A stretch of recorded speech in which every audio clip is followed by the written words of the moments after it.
All right, welcome back to the Copywriters podcast with your host, the world's greatest copywriting coach, David Garfinkel. David, how are you doing today, man? Nathan, I'm good. How are you?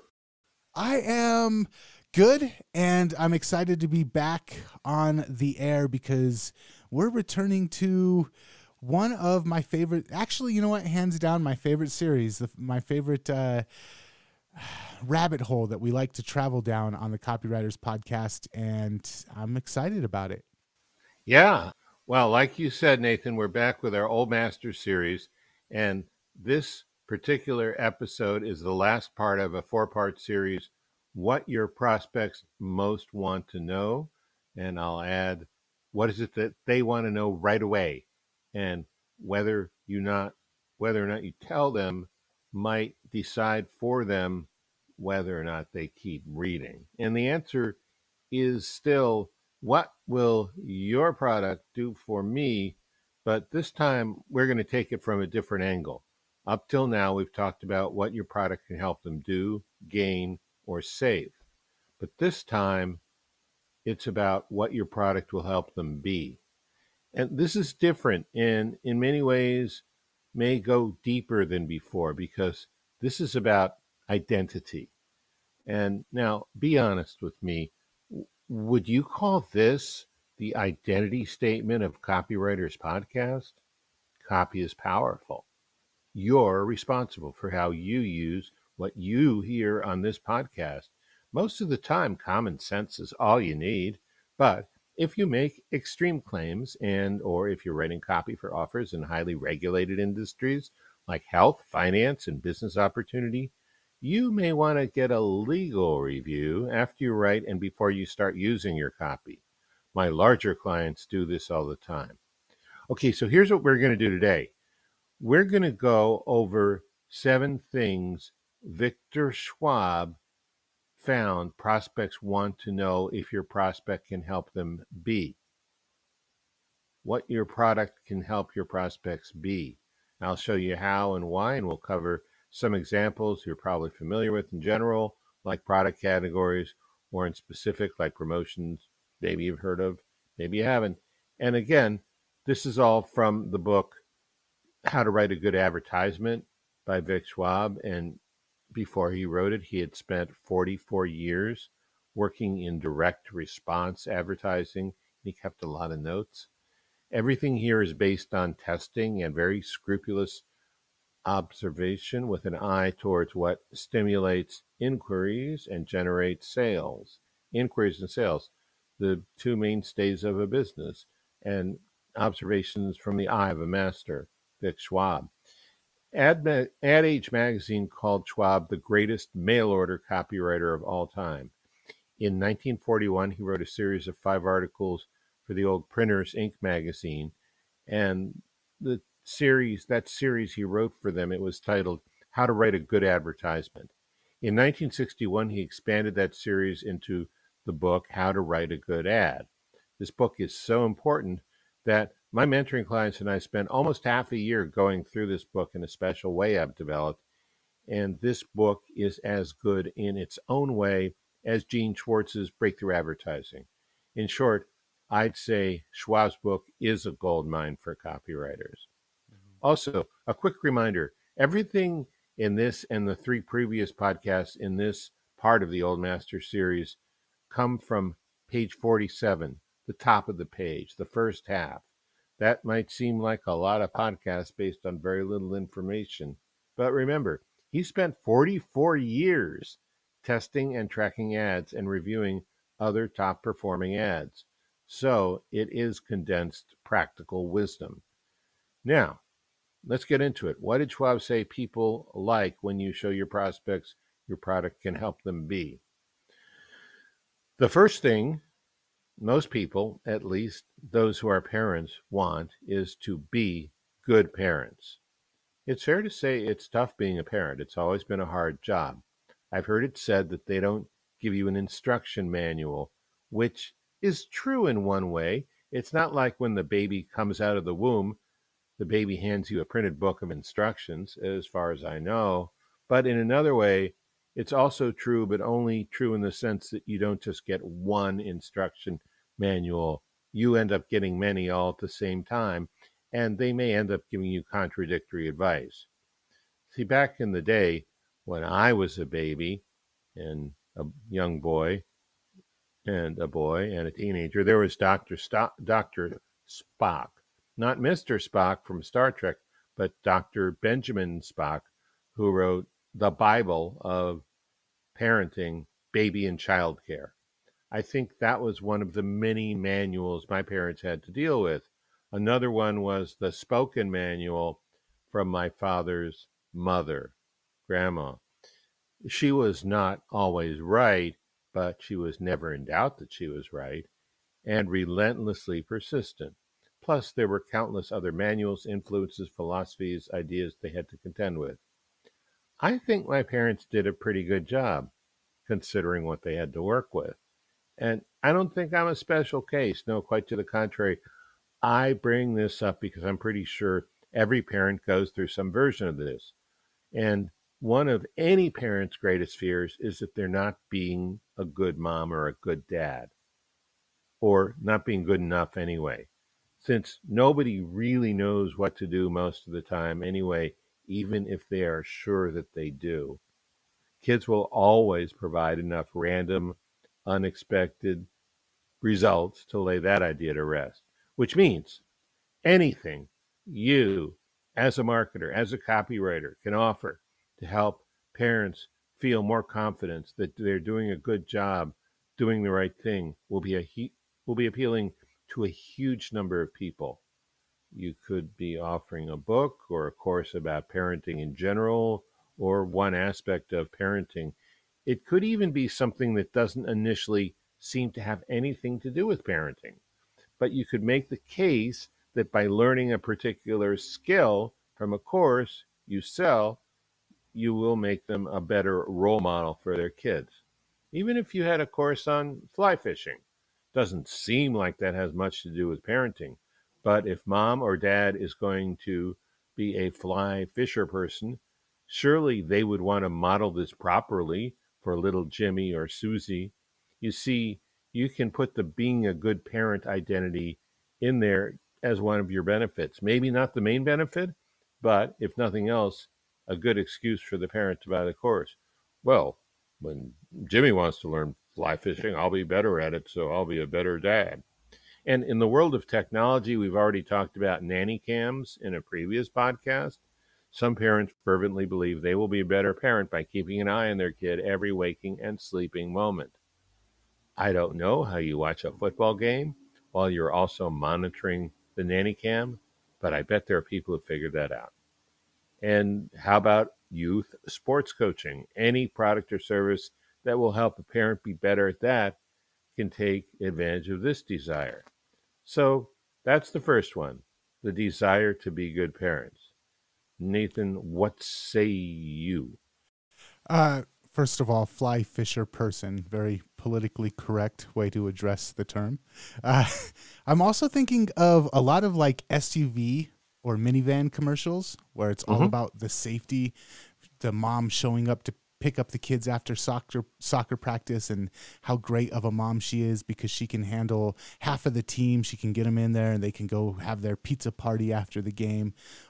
And I don't know if it's still the jingle, but I remember growing up and Choosy Moms Choose Jif for Jif peanut butter was a huge, like, it was like, hey, if you're a mom who cares about your kids, there is no choice other than Jif. And that was very much the appeal of that whole peanut butter brand. So, yeah, reinforcing, no, you're a good parent by buying this product, you're a good parent, is a huge way to tap into the desires of the identity. Yeah, absolutely. And I think it's much better to have something like Choosy Moms Choose Jif than Jif. Don't feed it to the dog. All Yeah. right. You agree? Okay. Let's go to number two. People want to be sociable and hospitable. Now, this one can be a little hard to grasp maybe for some copywriters. As a group, we tend to be lone wolves and introverted. Not all of us, but many of us, and probably most of us, so this could be an alien desire as far as you're concerned. But remember, you are not your prospect, not usually. So if sociable and hospitable are the furthest things from your mind, just ask yourself this: why do people buy Weber grills? You know, those huge contraptions for cooking up a dozen hamburgers at a time in your backyard? Of course, it's to be sociable and hospitable.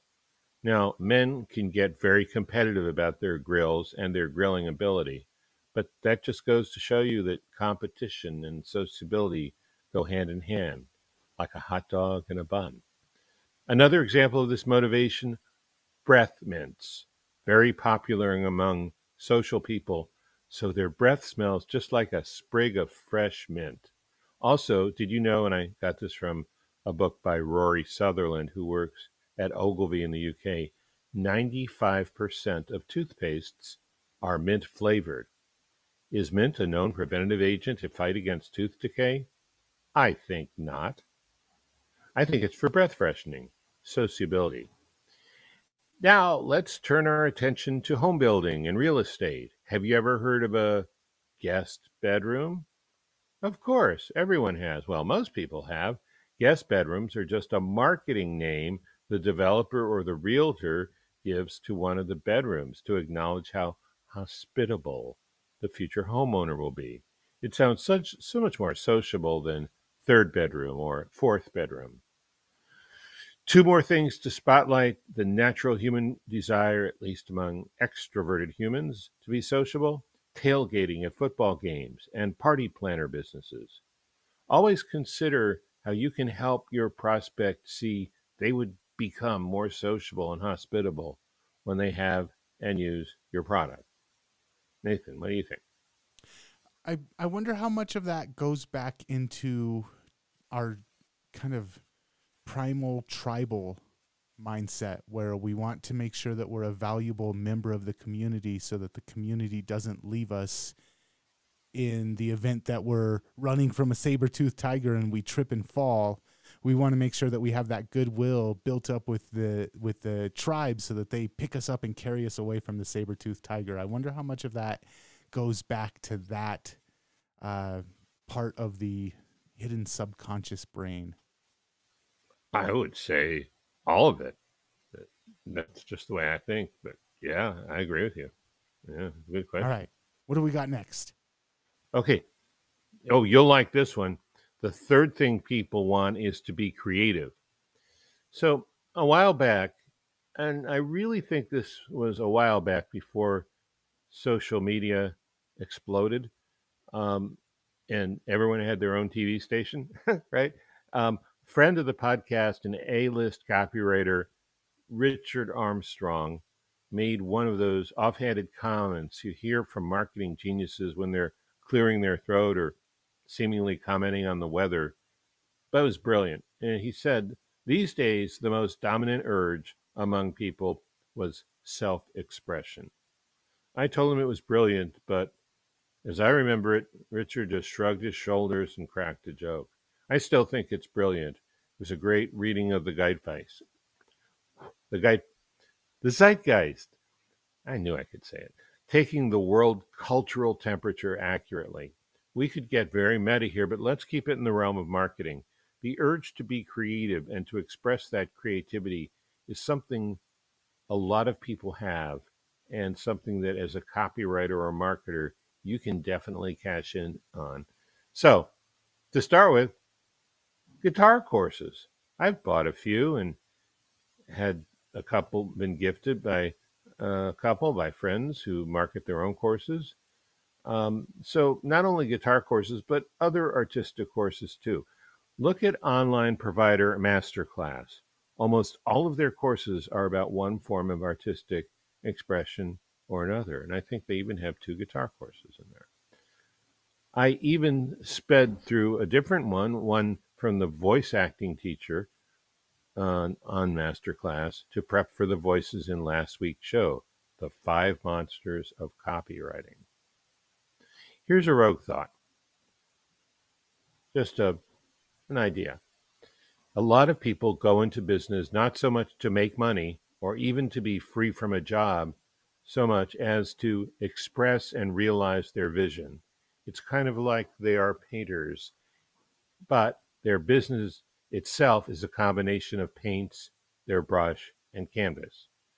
Now, creativity, moving on, creativity in the popular culture has a star quality to it with Hollywood, the music industry, the media. But as copywriters and business owners, we don't always realize the full scope of activities people engage in besides running a business to express their creativity. There are a lot of things people do that aren't glamorous or recognized by the media masters that are still creative. So, because these things are not deemed as glamorous by people, we don't realize they're creative. Here's some everyday examples: detailing cars. That's creative. That's very creative, but it's not seen as cool in the popular culture, say, as much as being a movie star. A few other creative activities that usually don't get the legal lights are knitting, cooking, not Top Chef, just cooking at home, woodworking. So, whether you have a product that is for an obviously creative purpose or not, remember, people generally want to be creative, and the more you can appeal to that urge, the better off you are likely to do. Creativity? Yeah. This one, I always like to kind of figure out what it is, the underlying motivation for things. Creativity, I feel like there's some self-expression there. I feel like there's some standing out from the crowd in a non-dangerous kind of way. But I also think that for a lot of creative endeavors, it's the appeal of immortality. It's the appeal of, this is going to last longer than me. I'm going to create this song and people will still be listening to it generations from now. I'm going to write this book and my grandkids will be able to read it and know about what I wasn't there to pass on to them in any other way.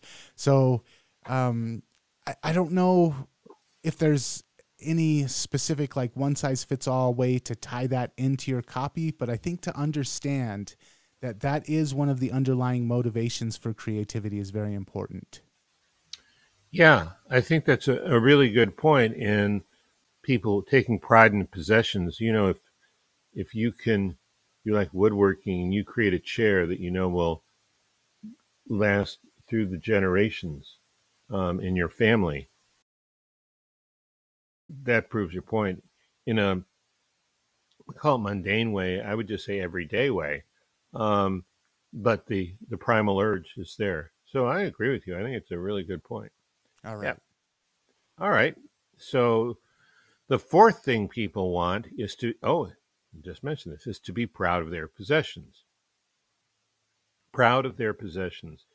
Now, if you consider yourself not to be a materialistic person, this wanting to be proud of your possessions desire may come as a bit of a shock to you, but it is a proven reality.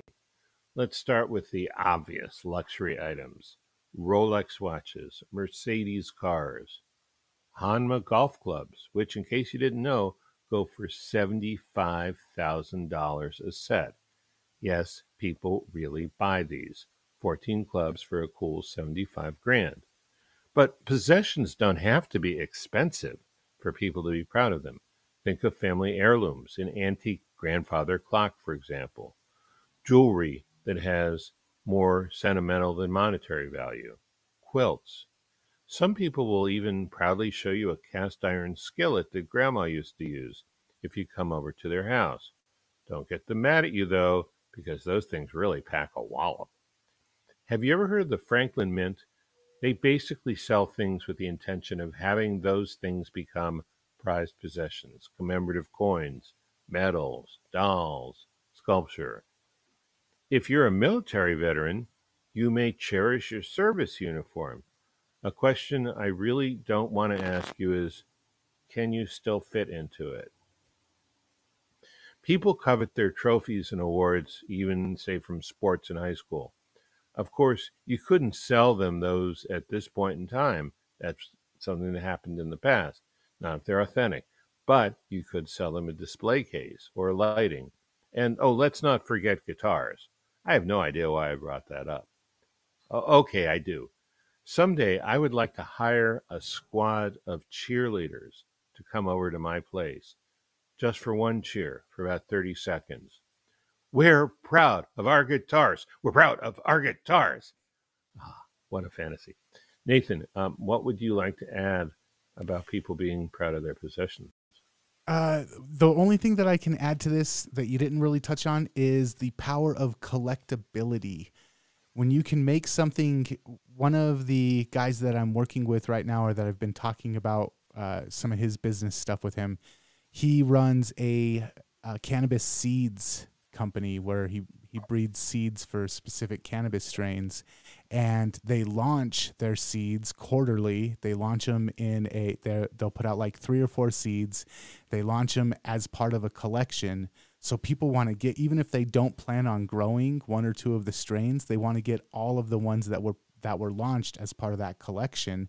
And he packages them to look like baseball cards or comic books. His first business was a baseball card and comic book brick and mortar store. So he knows all about the collective impulses. So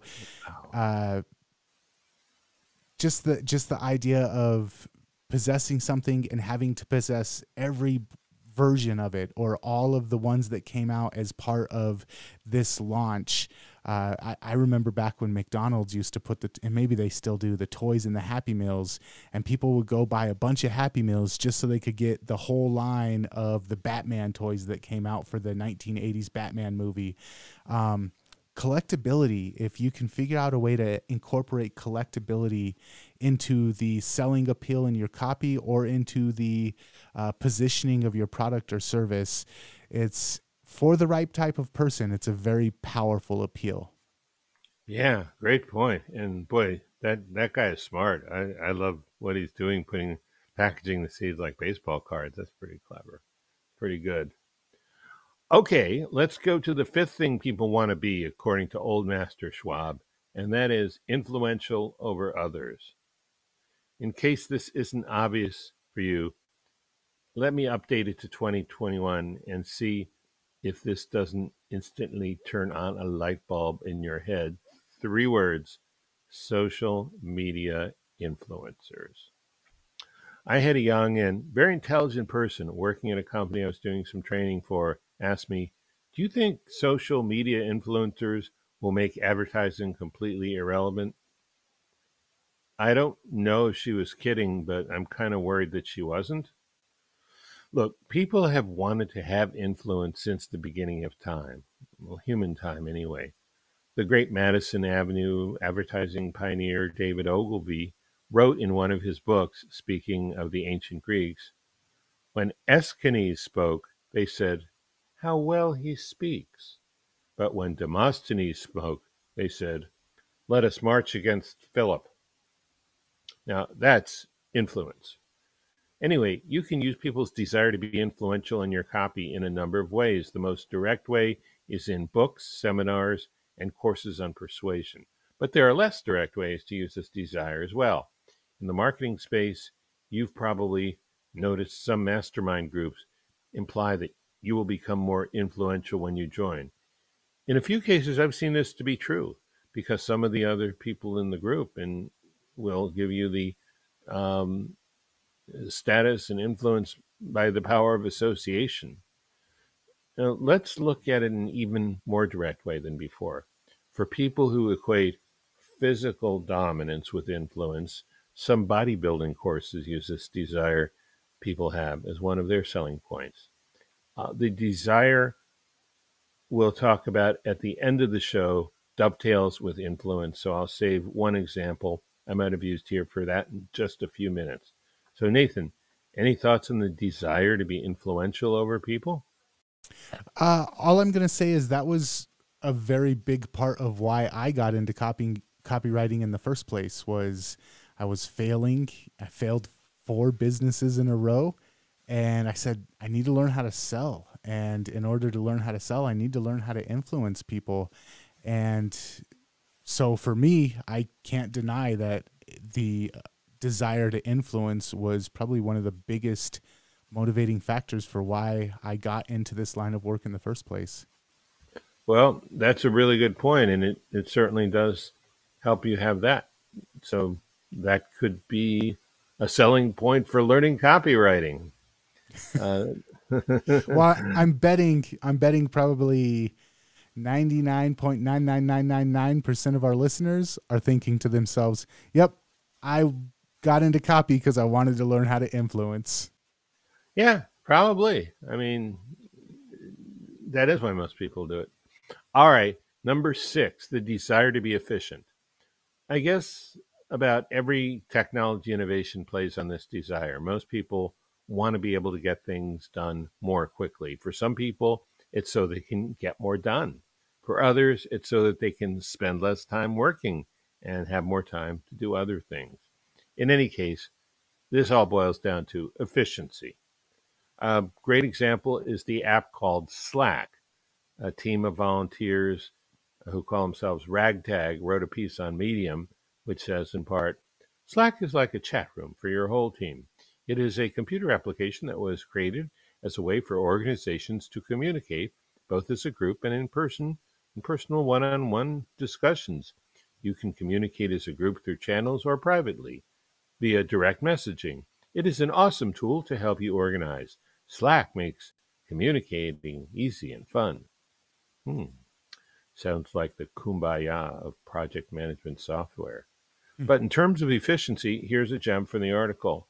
Stop losing things in email. Slack can replace email, text messaging, and IM with one app. Okay, I can get into that. Sounds like efficiency to me. Or coffee machines. Some of them are very complicated and take a long time to brew truly the world's most perfect cup of coffee.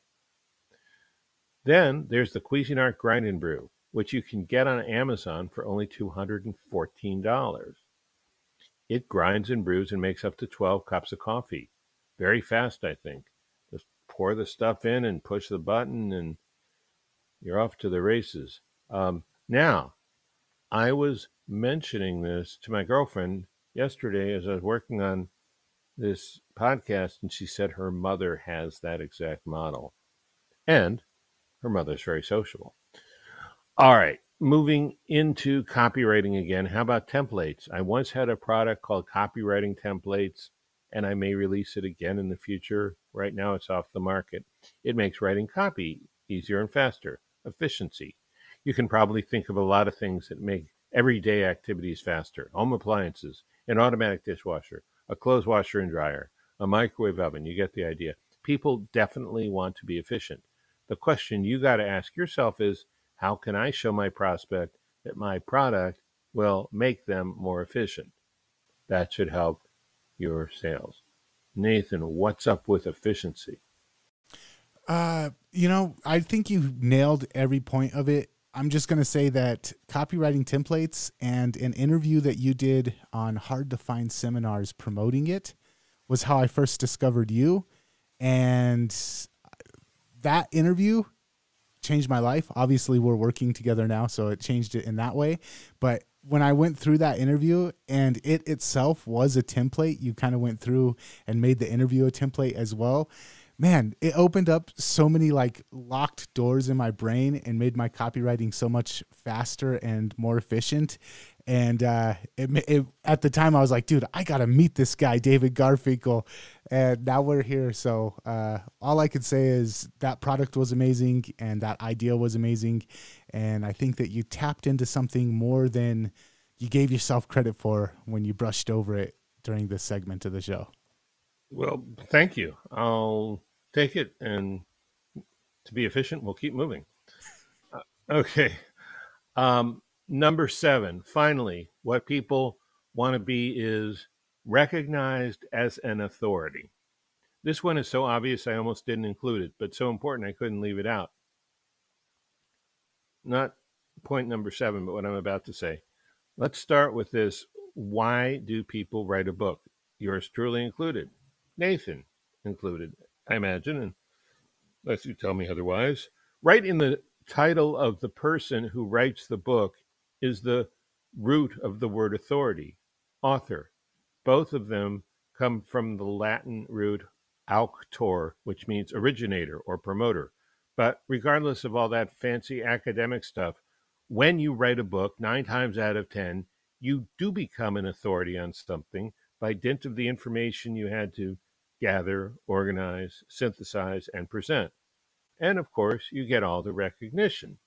Yes.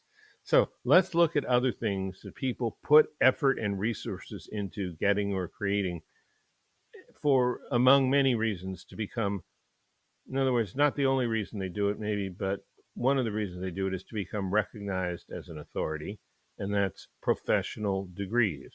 A doctor or a lawyer is assumed by most people to be an authority, and most doctors certainly are. I'm going to tread lightly here just because I have met and hired some lawyers who are brilliant authorities.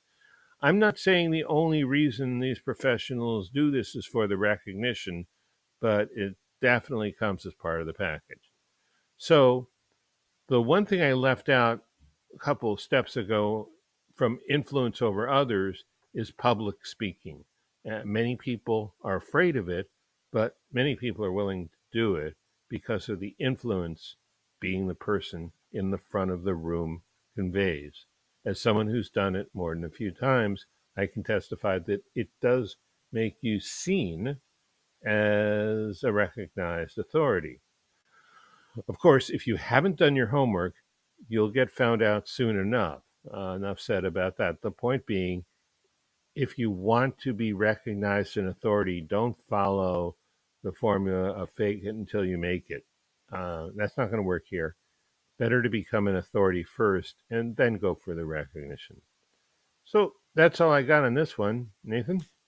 Yeah, so this is only tangentially related. Gold, which is kind of like the authority of all precious metals, on the periodic table of elements is actually AU. Gold is listed as AU, and it comes from the from the Latin word aurum, which means to be shining down. So that term authority, and the very beginning of it, the AU, it's long rooted in our history, and I think that is what it is. When you want to be an authority figure, you want to be seen as the person shining down on the rest of the tribe, on the rest of the community, and it triggered that in me when you said speaking from stage, because that's exactly what you're doing when you're speaking from stage. Wow, good insight. Yeah, I never put that together before. I'm glad you did. Thank you. Okay.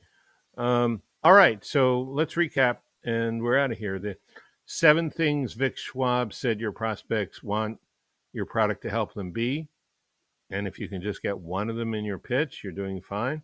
Those 7 things are good parents, social, hospitable, creative, proud of their possessions, influential over others, efficient, and recognized as authorities.